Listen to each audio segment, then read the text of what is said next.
ये आवाज अब बिल्कुल उसके पास थी।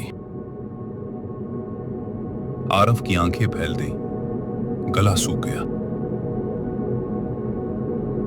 उसने धीरे धीरे पीछे मुड़ने की हिम्मत की और जो उसने देखा, उसकी रूह कांप उठी।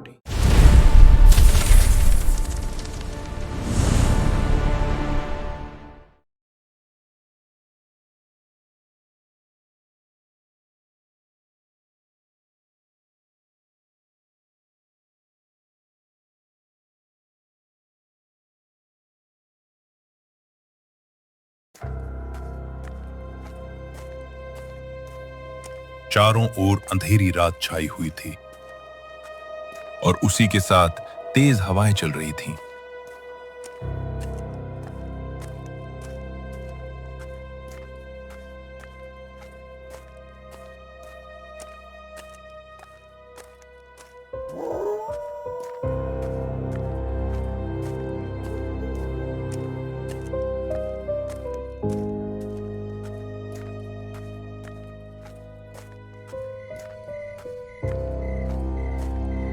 अचानक हवा एकदम शांत हो गई।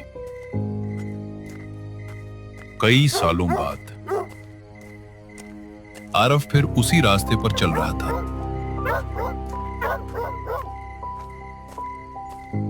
जहां से लोग आगे बढ़ते हैं और कुछ लोग पीछे छूट जाते हैं।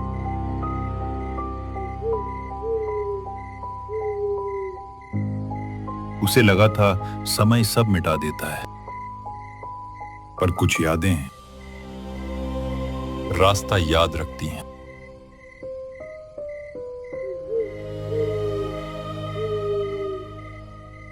आरव को कुछ अजीब सा महसूस हो रहा था। वो गहरी सोच में पड़ गया। कितना सन्नाटा है, अभी तक कोई दिखाई नहीं दिया।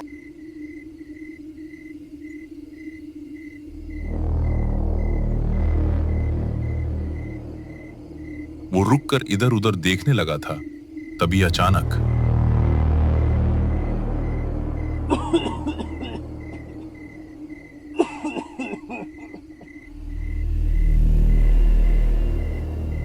कौन कौन है उधर? तू आ गया। कब से वो तेरा इंतजार कर रहा है। ये सुनकर आरव कुछ न कहते हुए आगे की ओर चल पड़ा। तूने देर कर दी रुकने के लिए।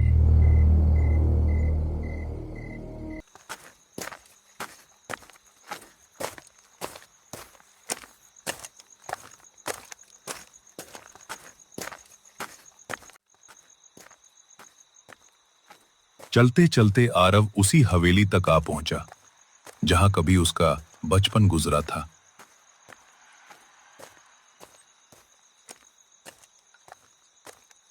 हवेली में घुसने से पहले वो कुछ पल के लिए रुक गया।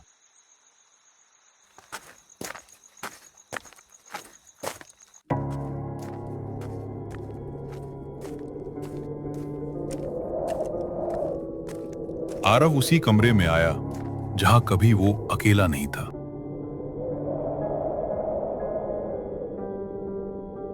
भैया भैया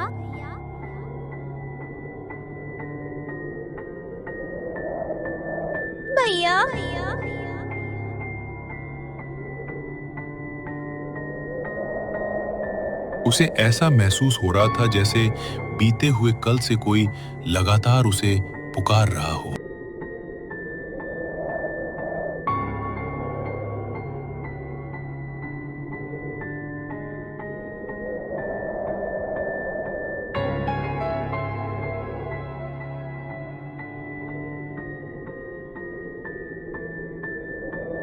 फिर अचानक उसकी नजर मेज के ऊपर रखी एक जली हुई डायरी पर जा पड़ी, जिसमें मानो कोई कुछ कहना चाह रहा हो। आरव के हाथ पैर एकदम सुन्न पड़ गए थे।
आवाजें कानों से नहीं,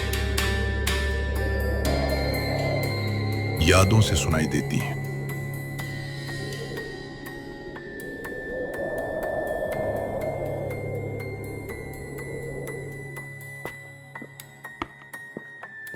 उस आवाज की तलाश में आरव कमरे से बाहर निकल गया।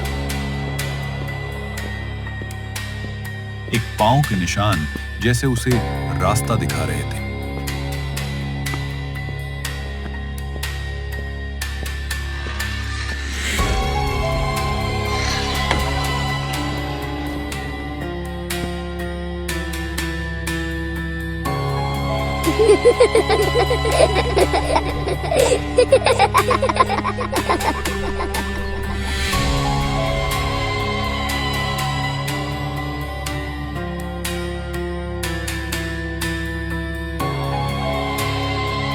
आरव के आने से कोई बहुत ही खुश हुआ है। आखिर तुम आ ही गए भैया।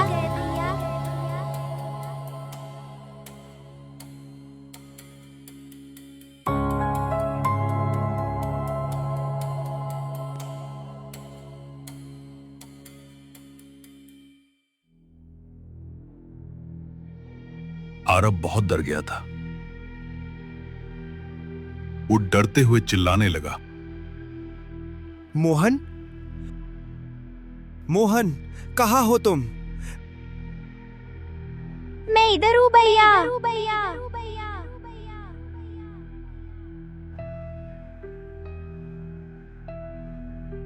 इधर आओ, इधर आओ, इधर आओ, इधर आओ।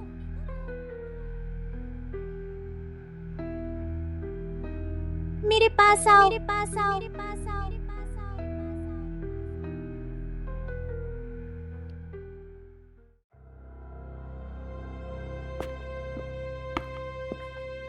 आरव मानो खिंचता हुआ उस आवाज के पीछे पीछे बढ़ने लगा। मोहन, मोहन, तुम दिखाई क्यों नहीं दे रहे हो?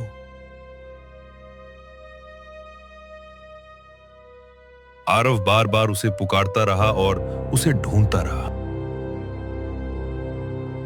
हवेली के गलियारों में सन्नाटा और गहरा हो चुका था। आरव के कदमों की आवाज ही अब उस खामोशी को तोड़ रही थी। वो रुक गया, सांसें तेज हो गईं। मोहन, उसके होंठ कांप रहे थे। कोई जवाब नहीं आया, बस हवा का एक ठंडा झोंका।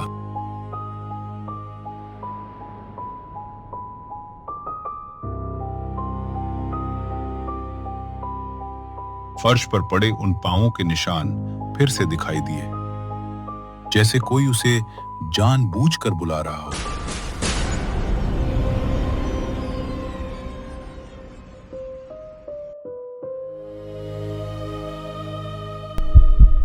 आरव का दिल जोर जोर से धड़कने लगा, लेकिन उसके कदम खुद ब खुद आगे बढ़ते चले गए।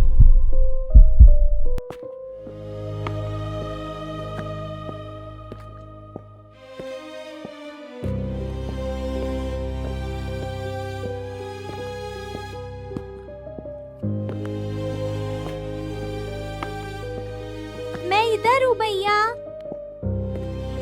वो आवाज फिर गूंजी, इस बार काफी पास से।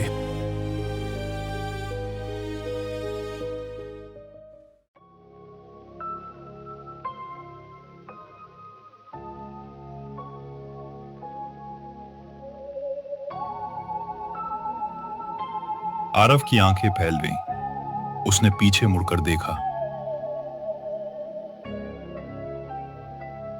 वहां कोई नहीं था, लेकिन उसे साफ महसूस हो रहा था वो अकेला नहीं है। आरव को लग रहा था जैसे दीवारें भी उसे घूर रही हों। उसके कदम लड़खड़ाए, लेकिन वो रुका नहीं।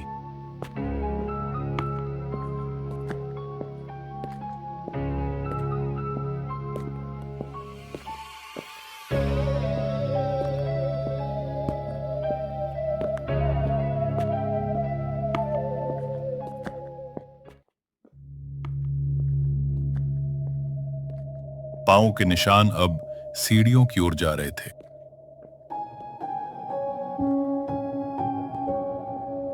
सीढ़ियां जो कभी उसके और मोहन के खेलने की जगह हुआ करती थी। आरव ने धीरे से आवाज लगाई। मोहन, इस बार आवाज तुरंत आई। भैया, आरव का कलेजा मुंह को आ गया। यह आवाज पहले से ज्यादा साफ थी। वो सीढ़ियां चढ़ने लगा। हर सीढ़ी पर लकड़ी चरमराने लगी। 1, 2, 3।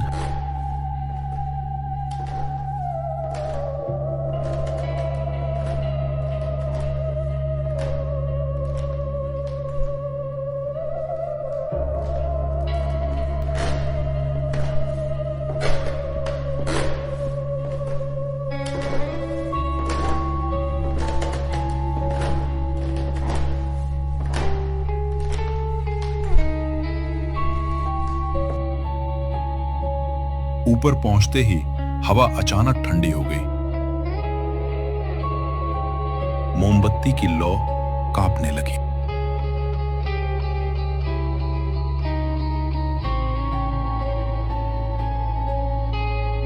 और दीवार पर बनी परछाइयां अजीब सी हरकतें करने लगी।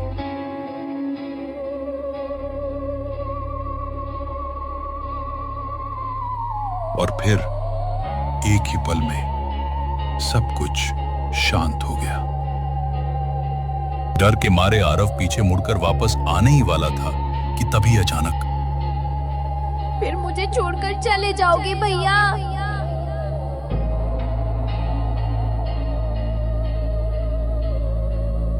उसे बहुत कुछ याद आ रहा था। हंसी, भागते कदम और फिर अंधेरा। मानो आरव का पांव वहीं जम गया हो। शरीर सुन्न पड़ चुका था। तभी पीछे से एक ठंडी सांस उसके कानों से टकराई। भैया,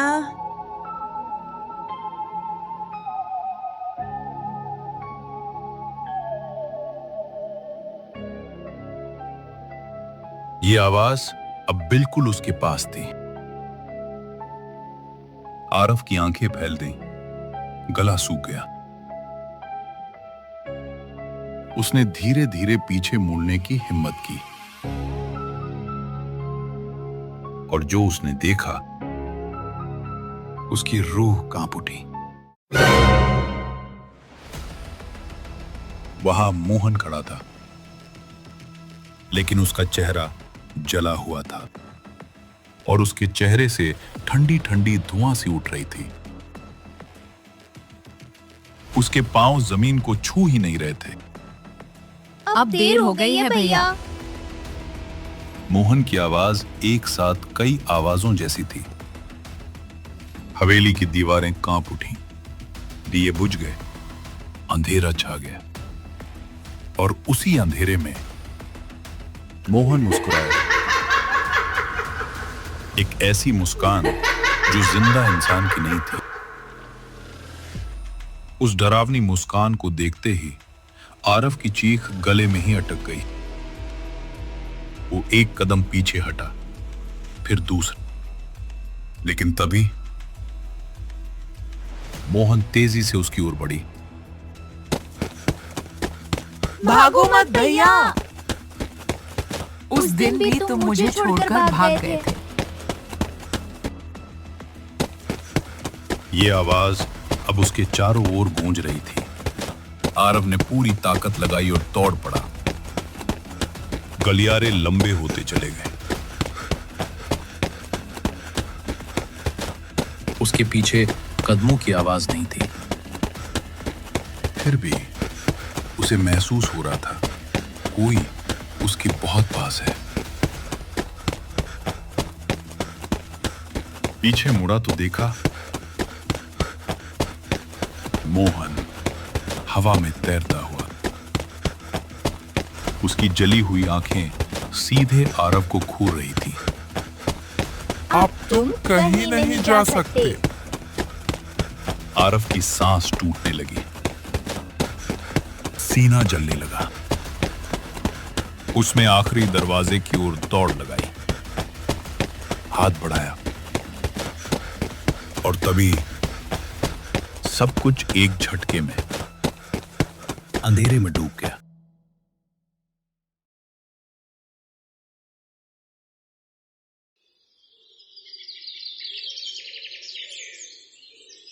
अगले दिन सुबह गांव वालों ने देखा हवेली के सामने पड़े थे एक जोड़ा जूते, एक बैग और राख। गांव वाले बहुत परेशान थे। उन लोगों को समझ ही नहीं आ रहा था कि आखिर हुआ क्या। और तभी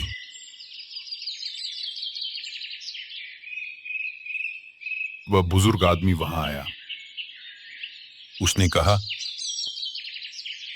आखिरकार उसका इंतजार खत्म हो गया।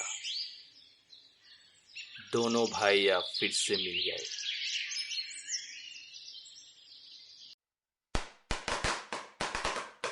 कई साल पहले एक दिवाली के दिन भैया देखो, ये वाला पटाखा कितना बड़ा है। अरे वाह, आज तो खूब पटाखे जलाएंगे। भैया क्या इसे अभी जला दूं? रुको, एक आइडिया है। क्या आइडिया भैया? देखो, अगर इस पटाखे को वहां रख दें और आग लगाकर भाग जाए तो आवाज और भी ज्यादा होगी। लेकिन भैया वो जगह ठीक नहीं लग रही। अरे कुछ नहीं होगा, मैं भी तो यही हूं। सच में कुछ नहीं होगा ना? अरे भरोसा रखो, जल्दी करो, कोई देख लेगा। भैया मेरा मन ठीक नहीं लग रहा।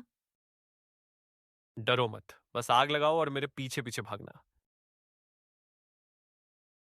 आरव के कहने पर मोहन ने पटाखे में आग लगा दी। भैया आग तेज हो रही है। भागो जल्दी। भैया मेरे पैर में मोच आ गया है, मैं भाग नहीं पा रहा हूँ। मोहन जल्दी निकलो। मेरा पैर, मैं हिल नहीं पा रहा हूँ। भैया आग बहुत जल रहा है, डर लग रहा है। भैया मुझे अकेला मत छोड़ो। भैया तुमने कहा था कुछ नहीं होगा। रुक जाओ भैया, मुझे बचा लो, मैं आग की लपटों में फंस गया हूँ।